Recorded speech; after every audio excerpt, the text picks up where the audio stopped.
Hello, magandang gabi sa inyo lahat. At thank you for coming dito sa episode natin for this day. At maraming salamat din sa mga viewers natin at yung mga bagong nag-subscribe. Before anything else, gusto ko lang i-request sa inyo na press that like button. Press lang ninyo yung like if you like the video. Then, share it to your friends. Then, ang pinaka-importante, subscribe. Paki-subscribe naman. Maraming salamat doon sa mga nag-subscribe the previous vlogs. Maraming salamat sa inyo. And I hope you will continue patronizing Justin Talk News PH. Tonight, usapan natin itong very hot issue ngayong araw na to. May nangyayari sa Senado, nagkaroon ng press conference si Senate President Chis Escudero, at ang pinaka hot na nangyayari ngayong araw na to ang pag-file ni VP Sara ng petition of certiorari and prohibition.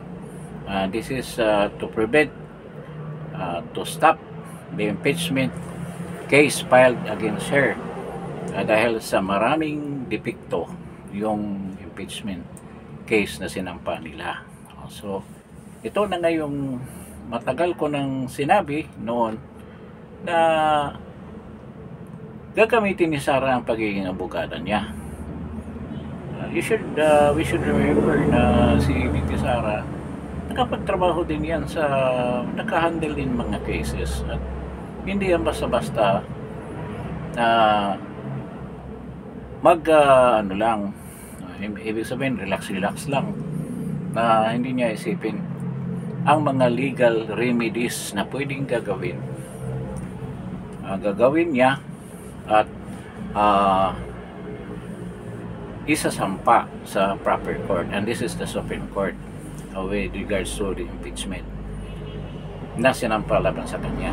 At alalahanin natin na presidente yung tatay niya at dating fiscal pa. At ngayon ko lang nalaman na yung tatay ni Mans Carpio, yung asawa niya, bukod sa pagiging abogado ni Mans Carpio, yung tatay niya na si Lucas Carpio ay isang abogado rin. So talagang it runs in the family ang pagiging bihasa sa batas. Kanyang tatay ni VP Sara, ang mahal nating presidente, matagal na naging fiscal. Hindi yan basta-basta na sige, okay lang, patuloy lang yung impeachment kung mayroon silang nakikita na pagkakamali or defect mismo sa impeachment case na sinampa ng House of Representatives. At isa pang counterpunch na ginawa ni VP Sara, na siguradong knockout ang mga hunghan dyan sa Kongreso ang pagkuha nila sa services, ng legal services ng mga Narbasa at Fortune. Napaka-prominenting mga pangalan yan with regards to the legal ang pang-abogado dito sa Pilipinas. Isa yan sa mga most sought after law firm dito sa bansa natin. Si Fortune, Sigrid Fortune, din yung mga Narbasa. I think anak ni Andres Narbasa yan, I don't know kung si Chito ba yan, but it's a Narbasa. And nadagdagan pa ni Batong Bakal. Hindi ko lang maalala yung mga cases na hinahawakan ni Batong Bakal. I have to make a review. Dati kasi mahilig ako dyan sa mga cases, lalo na yung mga crime na talagang mga prominent crimes na linilitis dyan sa Supreme Court. Binabantayan ko yung previously, and I have to make a review para makilala natin lalo yung firm na yan. So, sa pagkuha nila dyan sa law firm na yan, medyo tagilid ang mga bagito dyan sa kongreso, tulad nila ni Luistro na mga kaipalutin na mga abogado, na mga bagito naman. Wala, iwan ko kung nakasubok ng mga matitinding ano yan, kaso. Sino yung one rider, Gutierrez, o Rods Gutierrez, si Adyong, yung mga bagito. Parang naglalaban yung ano maglalaban sa basketball yung Gilas at saka yung barangay team, yung team sa barangay maglalaban, parang ganon kung matutuloy yung impeachment. But ito na nga, ginagamit sa side ni Nabi Pisara ang pagiging abogado ni PRD at ang kanyang father-in-law at ang mga Narbasa. Bakit hindi natin kukunin sa technicality? Di ba? Kung kaya naman, bakit pabayaan natin na mapunta sa impeachment hearing or trial per se? Kung kaya naman nating dyan pa lang sa onset ng hearing na yan, titirahin na natin ng technicality yan dahil wala na rin naman kakwinta-kwinta yung mga grounds sa impeachment case na pinaratang ng mga hunghang ng mga kongresista yan sa Quadcom. Di ba? Bakit pabayaan nila yan? Kaya yun ang ginawa ni BP Sara. Talagang sinabi na yung BP Sara noon na pinag-aralan na namin yan. Kahit naman simple na baguhan na abogado, matatawa talaga. Meron akong nakausap na magaling rin na abogado. Kakapihan ko yun. Inisa-isa niya. Paano ang tawa ko? Kasi magaling ang sense of humor niya doon sa mga charges tulad ng grave threat, inciting to sedition. Lahat na yan in-explain sa akin kung ano ba yan, may bigat ba o hindi, or impeachable offense ba o hindi. Lahat sinabi niya, wala. Kahit isang charge sa 7 charges na sinama dyan, grounds ng impeachment case, walang isa na papasa dyan. Wala talaga. Sabi niya, kahit anong tingin mo. Kaya nga si Enrile, sinabi niya, hindi makukonvict si Inday dyan sa yung unang grave threat niya. Yung assassin, wala, hindi naman nag-mention rin ng assassin si BP Sara Kaya wala talaga. Yung mga charges nakakatawa sa totoo lang. Meron pang charges yung EJK daw, kasama daw si Inday. Ngayon, kailan ba yun nangyari? Nangyari nung mayor siya sa Davao, na siya daw ang nagpromotor doon sa EJK. Ngayon ang impeachment ng pagiging Vice President BP Sara, yun ang tina-charge natin sa pagiging Vice President. Bakit tumabot kayo sa pagiging mayor? At sabi ng mga batikan na abogado na once doon sa mga grounds, mayroong isang ground na sobra ka fantastic yung charge, pwede lahat na yan ma-dismiss lahat dahil nga doon sa malayo sa katotohanan na charge na sinampan yung laban kay BP Inday. So ngayon, dalawang kaso na, yung sinampan ni Attorney Torion, tsaka yung mga abogado, at tsaka yung sina Dada, si Salcido, at tsaka si mga Cristobal, at tsaka yung Councilor Vice Mayor yata ng Davao City. So dalawa yan na iti-take up. So magkaroon ng oral argument yan, magpatawag ang Supreme Court ng oral argument tungkol sa mga kaso na yan. Pwedeng hindi yan ipagsama kung yung ground na isa-cite ng kampo ni BP Sara ay iba doon sa ground na sinasubmit ni na Attorney Torion. So ano mangyari niyan? Yung inaasam-asam ng mga komunista, sina Franz Castro, si Manuel at saka si Brusas, na matuloy yan, maging bula na yan, wala na yan, maglaho na yan. O, ano pang oras niyan? O, ano ngayon? February, March, so magsisimula ang oral argument. Kailan pa matatapos yan? Abutin na lang ng eleksyon yan, abutin ng Hunyo. Abutin ng Hunyo yan. Walang mangyari dyan. Kaya nga sila, frustrated na frustrated. Akala nila, huling-huli na si BP Inday Sara. Tonto pa, sayo-sayo pa ito si Franz Castro. Tingnan mo ngayon ano nangyayari. Na counterpunch kayo. Ay, hindi natin alam. Baka bukas, mayroon na naman magsampa ng ganyang petition or iba naman ang ground. Di ba? So, magtatagal yan. Kaya, meron din akong opinion. Opinion lang ito. Reaction natin doon sa actuations ni Chis Escudero. Parang, kung titingnan mo,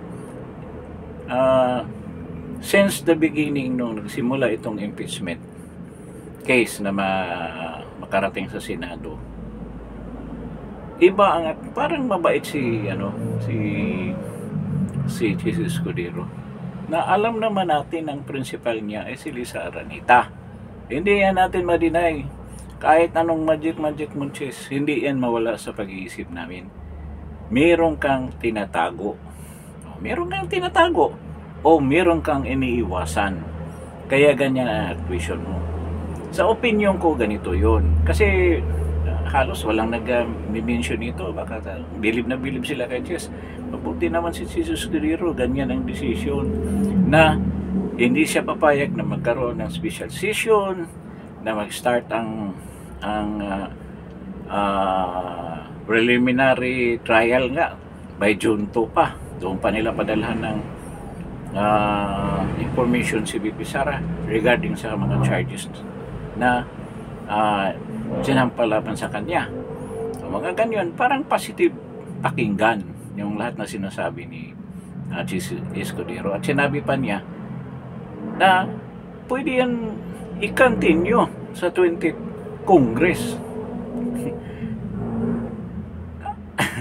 Alam niya yan na hindi pwede, pero ini-insist niya yan.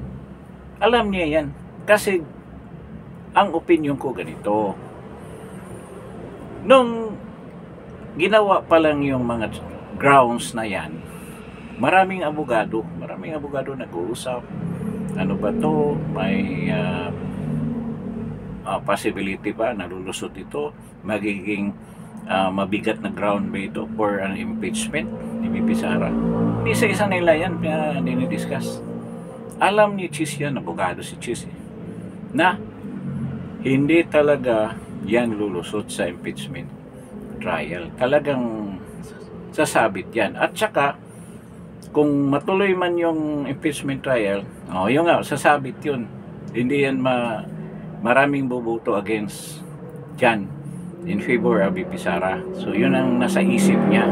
Yun din ang isip niya na PBBM at ni Lisa. Di natin isama si Tambaluslos kasi iba naman ang intention niya eh. So alam na ni Chis yan. Marking possibility na tinatanong siya ni PBBM, ano ba sa tingin mo? Lulusot ba to? Makita mo naman sa actuation niya eh, na talagang ayaw niya na ipatuloy yung trial na yan dahil alam niya hindi talaga lulusot. Pero bago yung scenario na yan, scenario playing tayo, bago yung hindi paglusot sa mga grounds na yan sa trial, kung magkaroon na ng trial, naisip na rin niya na once makarating ito sa Senate, maraming mag-file ng TRO niyan. Yun na, ito na nangyari. Alam niya na hindi matutulog yung grupo ni BP Sara. At talagang mapipigilan yan. At daunsit pa lang, hindi pa makarating sa kanila. Nakarating na sa kanila, pero marami nang mag-file ng petition. So yun na naisip niya. na hindi rin talaga ito matutuloy dahil anong sabi niya kanina, kung anong desisyon ng Supreme Court, susundin nila yun, Supreme Court yun eh. O, di ba? Mayroon pa siyang sinasite na yung tungkol sa impeachment ni Justice Davidi na hindi raw sinabi ng Supreme Court na hindi ituloy yung impeachment na yun. So nagkaroon may TRO pero hindi sinunod ng Kongreso noon. Ang nangyari lang, hindi nakuha yung 1/3 na boto doon sa mga congressman kaya hindi na isampa, na dismiss yung impeachment. At pangalawa, yung kay Chief Justice Corona na hindi pa buksan yung foreign deposit ni Chief Justice Corona, ang nangyari parang tinuloy yun na huwag sanang pabuksan pero tinuloy. So ang point niya, mayroong mga utos ang Supreme Court na hindi sinusunod. I don't know kung ano yung ibig sabihin, kung magkaroon ng decision ang Supreme Court na TRO, susundin ba niya yan na hindi na ituloy yung hearing na yan, yung trial na yan. Pero sinabi rin niya na susundin daw niya dahil abogado rin siya. Siyempre takot din siya sa sa Supreme Court. Nalabagin niya yan, baka pa-disbar pa siya. Di ba? So malamang alam na niya na ito, kung mayroong magreklamo nito na yun na nga ang ginagawa ni VP Sara, wala magka-TRO itong impeachment trial na to. Mabuti pa, playing safe tayo. Willing naman ako na magtuloy, pero magtuloy after the SONA na. Tapos sinabi niya, pwede naman natin ituloy yan dahil yung Senate Electoral Tribunal daw, yung mga merong reklamo tungkol sa isang senator, merong anong tawag niyan, protesta na bakit tulad nung nangyari kay Zubiri at saka si Pimentel noon, nagkaroon ng protesta kahit na nagpalit na ng Kongreso, from one Congress 19 to 20, for example lang, tuloy pa rin yung kaso. Pero sa tingin ko hindi naman yun impeachment eh. Regarding yun sa election, hindi yun impeachment. So pwede yan i-argue ng mga abogado ni VP Sara kung ituloy, at alam ni Jesus Escudero yun. Di ba? So playing safe lang siya, pero at the onset alam na niya na hindi talaga lulusot yung yung impeachment na yan. Kaya hindi nga ayaw nga magpatawag ng ayaw magpatawag ng special session. Anong sinabi niya? Ba't ayaw mo magpatawag ng special session? Kasi daw ang magpatawag ka ng special session kung mayroong mga legislation na gagawin tulad ng pagpalit ng presidente, kung ma-impeach tsaka yung vice president. Legislation ang kailangan yan. Pero ang impeachment daw, hindi legislative na trabaho yan. Kaya hindi pwede na magpatawag ng special session. Siya rin nagsabi nun. Then, inulit niya ulit. Kinukulit siya ng mga media na sa June 2, padala pa nila yung information kay VP Sara with regards to the charges na charge sa kanya, impeachment charges, mga grounds. Then, merong 10 araw si VP Sara na sagutin yan. So, kung sasagot si VP Sara, sasagot din yung prosecutors, merong 5 araw. Pwede rin sasagot ulit si VP Sara, kaya it will take around 15 days or 25 days para matapos yung proseso na yan. Wala pang pre-trial yan. Kailangan magkaroon daw muna ng pre-trial. So, wala ng oras talaga for a regular trial for the impeachment case of VP Sara. So alam na niya yan, pero dinudugtungan pa niya na pwede naman yan tatawid sa ibang kongreso, which is questionable. Maraming magpapile niya ng TRO din, maraming magpapile ng complete na hindi yan pwede, dahil hindi pwede ang dalawang impeachment. Yung mga senador na papasok, 12 yun, malamang iba na yung seat ng mga senador ang papasok dyan. kasama ang congressman talaga. Totally wala sila, mga bagong congressman ang papasok. Eh paano mo i-refile yan? Nawala na yung ibang congressman dyan na bumoto. Tiba-tiba na sila, kaya pero ang kapalit din, matatalo rin sila sa eleksyon dahil nga sa ginawa nila. Eh, mga tao sa probinsya galit na galit sa kanila. So, ganyan ang nasa isip ni Jesus Escudero. Kaya, it manifests sa kanyang aksyon na safety lang tayo kasi alam niya na hindi talaga obra tong impeachment case na sinampa ng mga congressman. Ngayon, hindi pa sinisita pa niya mga congressman, kayo pipilitin nyo kami na mamadaliin dahil dyan sa forthwith daw, mamadaliin kami. Ilang buwan din yung inupuan yan, hindi na kaagad yung pinag-usapan, hindi nyo sinabit sa Committee of Justice sa Kongreso, tapos kami ang pipilitin ninyo na simulan kaagad. Sa bagay may punto siya, pero nga kung titingnan mo mabuti, yun ang reason. Alam niya, hindi obra yan yung ginawa niyong So, makikita mo ang katangahan din ng mga congressman. So, sobra nilang pagmamadali. At saka ito si Martin Romualdez, walang kaalam-alam sa mga ganyang sistema. Wala. Pinabayaan lang niya ang mga, inaasa niya dyan sa mga goons na yan, mga young goons. Hindi naman mga abogado yun. Yung iba dyan, yung mga baguhan, wala. Sana naman may mga abogado ba dyan na matatagal na dyan sa pagiging congressman. Sinalang pa yung mga baguhan na walang kamuang-muang dyan sa sistema kung paano gumawa ng impeachment case. So bagay, hindi na natin dinadasal yan, mabuti nga na nangyari yan. Pero ang ibig sabihin, sa tambalos-los, mahina rin, mahinang klase. Ngayon, marami na siyang isipin dahil may demanda siya. Ayun, gusto pa niya na Congressman Alvarez na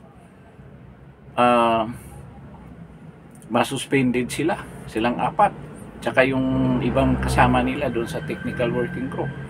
Yun ang request na yung petition na ginawa ni na Congressman Alvarez, no? So, makikita natin na medyo ipit din sila ngayon. Ito yung matinding counter punch ni VP Sara. Ngayon, puro kaso abutin nila. Ngayon, ipinsahan nila. Ngayon, may GE pa. Pero kahit malayo, okay lang. Matagal pa pag-usapan yan. Dahil April 1 pa ang oral arguments. Malapit na ang eleksyon. So, nakikita natin na lahat na pangyayari, it favors VP Sara. Sino pa bang makatalo sa TIHA kung hindi matalo mo ba si President Duterte? One step ka siya, 6 na step na. Ahid siya lagi. Kaya hindi niyo matatalo yan sa mga ganyang diskarte. Ngayon, baka nga silang yung mga baguhang abogado dyan sa Quadcom, dyan sa Kongreso, nag-ano na yan, may apprehension na. Mabibigat ng kalaban natin paano na lang yan? Tatawanan lang sila dyan, di ba? Kaya nga kahit na hindi atin si VP Sara, sabi niya, hindi na ako atin siguro. Sa tingin ko hindi na makarating dyan. Dito pa lang sa technicality na to, wala na talaga, wala nang pag-asa na magkaroon ng impeachment trial. Ibig sabihin, ang gagawin natin, tayo mga supporters, focus tayo dyan. Focus tayo sa eleksyon na to. Yung mga kandidato ni PBBM, ibao natin yung mga yan kasama sa PBBM. Yung topic ko nakaraang gabi na parang may case update si PBBM. Ngayon parang totoo nangyayari kasi mga senatorial candidates niya parang ilag sa kanya kasi hindi nila napapansin nila, ano ba itong pinagsasabi ni BBM? Kung isa-isahin mo eh, parang hindi. Saan ba ito natutulog to nung 3 taong nakaraan? Maganda rin yung mga performance ng administrasyon niya. Marami daw silang nagawang mga magandang mga programa. Sana yun? Diba? Mahirap ulitin pa natin. Dahil alam naman natin na parang may diferensya talaga siya. O meron bang mga advisor nagsasabi sa kanya, Mr. President, huwag mo na sabihin yan. Huwag ka na huwag mo na i-highlight yung mga ganyan dahil hindi natin yan maprubahan kung talagang ginawa natin. O dapat sana ganun. So itong eleksyon na to, ikampanya natin ng husto itong siyam na kandidato ng PDP Laban na straight talaga.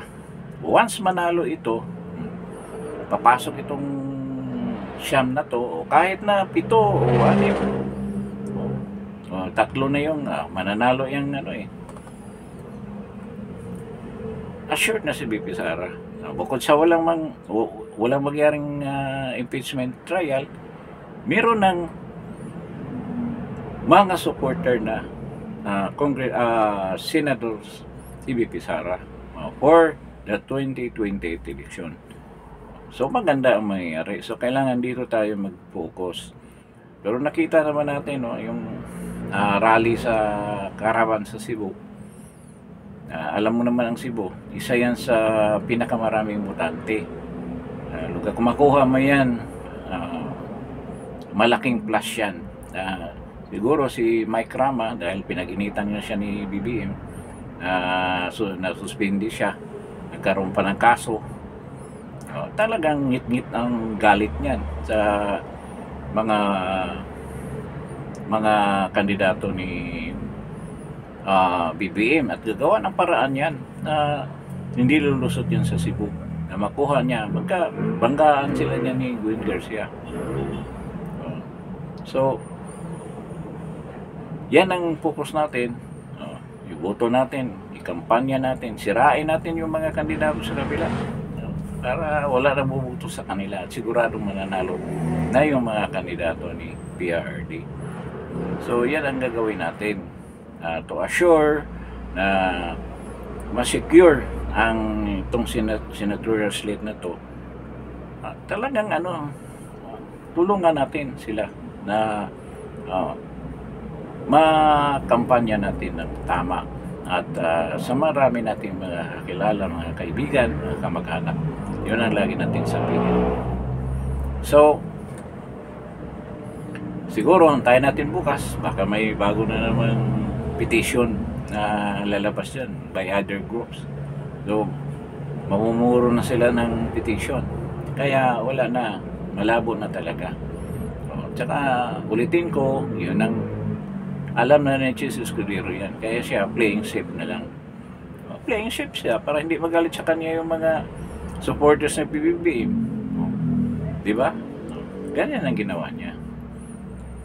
So siguro dito na lang tayo sa episode na to, at I hope I have given you some opinions and information about sa event na nangyari sa kanina with regards to the filing of the petition for certiorari and prohibition, or yung TRO, for the impeachment case of BP Sara. So maraming salamat sa pagdalo ninyo, and I hope you paki-like naman, paki-pindot ng like, and then you subscribe and share this video sa mga kaibigan nyo kung gusto niyo, if you like this video. So maraming salamat at magandang gabi sa inyo wherever you are. Good evening sa inyo. Thank you po for coming over.